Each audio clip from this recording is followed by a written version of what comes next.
안녕하세요. 해외 거주 한인 네트워크 바다님들. 오늘은 최근에 굉장히 시끄러웠죠.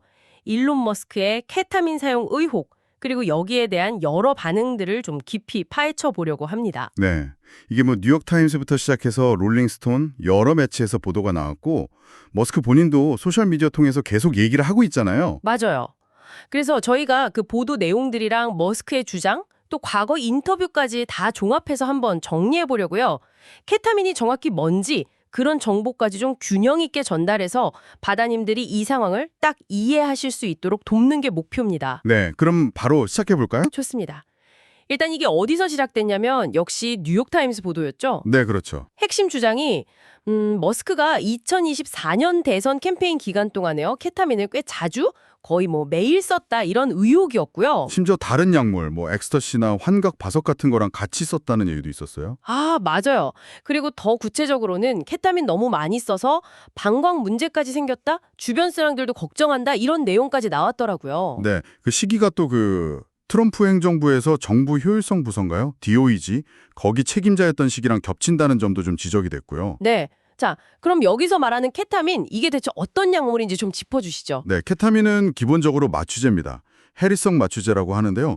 뇌의 특정 수용체, NMDA 수용체라고 하는데 여기에 작용해서 약간 뭐랄까 현실과 분리되는 느낌이나 환각을 유발할 수 있는 거죠. 아, 마취제인데 환각 효과도 있군요. 네.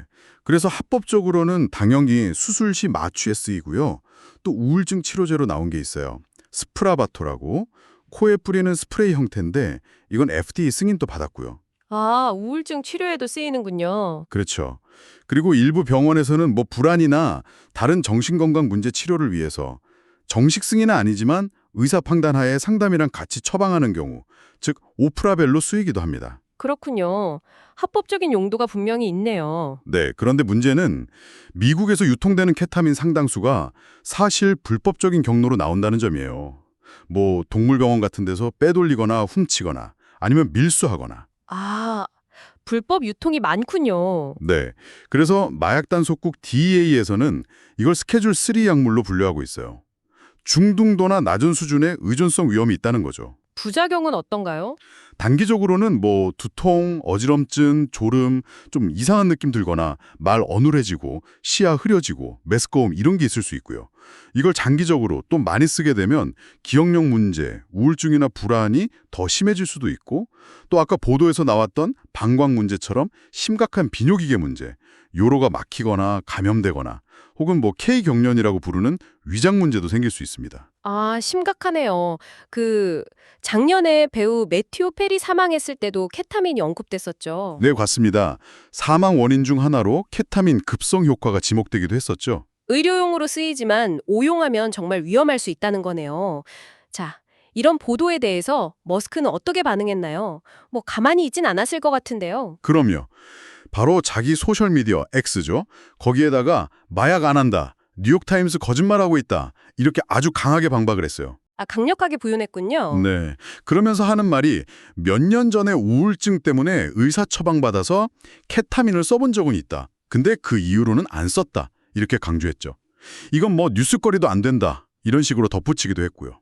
과거에 의사 처방으로 쓴 적은 인정했지만 지금은 안 쓴다는 거군요. 네. 그리고 자기가 매일 뭐 수많은 사람들이랑 회의하고 계속 사진 찍히고 하는데 약을 했으면 그게 티가 안 났겠냐. 이런 얘기도 했고요. 하긴 뭐 워낙 노출이 많은 사람이니까요. 그렇죠. 그리고 자기가 하루에 16시간씩 일하는데 약 같은 거 하면 그렇게 일 못한다. 이런 식으로 업무량을 근거로 들기도 했습니다. 네, 일리가 있어 보이기도 하는데요. 근데 이 부분에서 과거 발언이랑 좀 충돌하는 점이 있다고요. 아, 네. 바로 그 점입니다. 머스크가 불과 작년? 아니죠. 올해 3월이었네요. 돈 레몬이라는 앵커랑 인터뷰를 했었어요. 아, 그 인터뷰 영상 저도 본 것 같아요. 네. 거기서 본인 입으로 가끔 우울감이 올 때 2주에 한 번 정도 소량의 처방 케타민을 사용한다고 밝혔거든요. 직접 그렇게 말을 했었군요. 네. 그때도 너무 많이 쓰면 일 못한다면서 남용을 아니라고 강조했었죠. 뭐 몇 주씩 안 쓸 때도 있다. 이런 말도 했고요. 그러니까 올해 3월에는 가끔 소량 쓴다고 했는데 지금은 몇 년 전에 쓰고 안 썼다고 하니 이게 말이 좀 다른데요? 그렇죠. 가끔 소량 사용과 몇 년 전 시도 후 전면 중단. 이 사이의 간극이 분명히 존재하는 거죠. 그래서 논란이 더 커지는 것 같고요. 이 외에도 과거에 비슷한 맥락의 이야기가 있었나요? 예전에 월스트리트 저널에서 주변 사람들이 머스크의 약물 사용을 걱정한다, 뭐 사업에 해가 될까봐 이런 보도를 한 적이 있어요. 아, 그런 보도도 있었군요. 그때 머스크 반응이 중요한 건 실행력이다. Execution is what matters. 뭐 이런 식이었고요. 또 하나는 이 사람이 스페이스X 때문에 최고 기밀 취급 인가를 가지고 있잖아요. 네, 그렇죠. 우주 사업을 하니까. 그래서 약물 검사를 받아야 하는데 스페이스X는 연방 계약자니까 무작위 검사를 하긴 하거든요. 근데 뉴욕타임스는 머스크가 검사 전에 미리 통보를 받았다고 보도했고, 머스크 본인은 예전에 조로건 팟캐스트에서 마리아나 피우는 모습 보인 이후로 3년간 꾸준히 무작위 검사를 받았다고 또 주장을 하고 있고요. 좀 엇갈리는 거죠. 그렇군요. 이것도 좀 복잡하네요. 주변 반응은 어떤가요? 특히 트럼프 전 대통령 쪽 반응이 궁금한데요. 트럼프 전 대통령은 일단 그 보도 내용은 몰랐다, 이렇게 얘기하면서 머스크에 대해서는 환상적인 사람이다, 이렇게 평가를 했더라고요.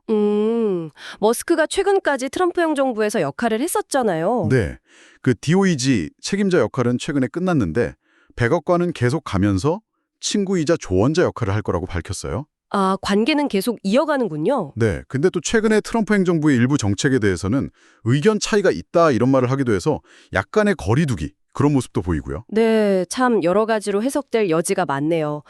그럼 전문가님, 이 논란을 전체적으로 한번 요약해 주시죠. 네, 정리를 해보면 결국 익명의 소식통을 인용한 언론 보도와 당사자인 머스크의 아주 강력한 부인, 근데 또 그 부인이 과거 본인이 했던 말과는 좀 차이가 있다는 점, 이 세 가지가 부딪히는 상황인 거죠. 여기에 더해서 케타민이라는 약물 자체가 가진 합법적인 의료 용도와 또 오용했을 때의 어떤 잠재적인 위험성, 이걸 같이 놓고 봐야 하는 그런 상황입니다. 네, 머스크의 공식적인 부인, 또 과거의 인정, 그리고 익명 제보에 기반한 언론 보도.